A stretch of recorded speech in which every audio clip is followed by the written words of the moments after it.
внутри в полу прямо аж дырка была сквозная до низу у них.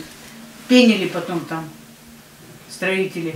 Плитки вообще все ходили, потом замазали кое-как. Это уже сами кабинку, душ-кабину они поставили. Кухня и спальня все в одном, как это студия называется. Все в одном у них, видите. А поскольку человек? Просто огородили вот мебелью прихожую и все, а так вон, видите, все в одном. И здесь живут?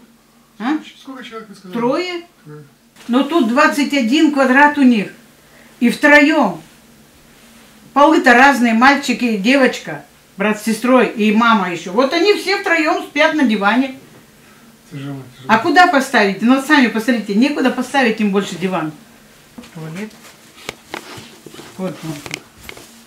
Тут вот, если вот это уберешь, тут вообще ледник на полу. Нельзя ногами встать голыми после душа. Видите, вон, все. Видите, все, притык.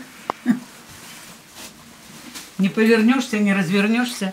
Все уменьшили, да не могу. Все трубы наверху. А вон там дырка такая была.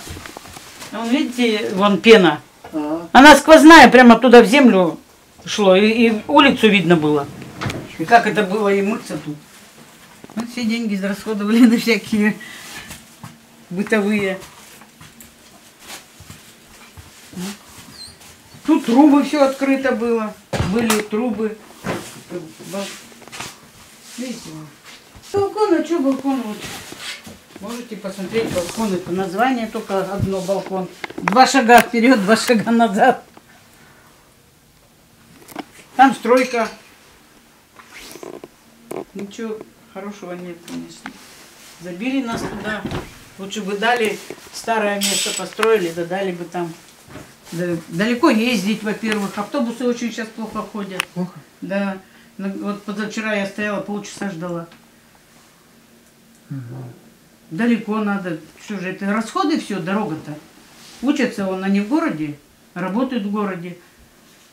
Нас обманули, конечно, тут очень Вас сильно. переселяли из Ветхого, да? Так, Да. что-то.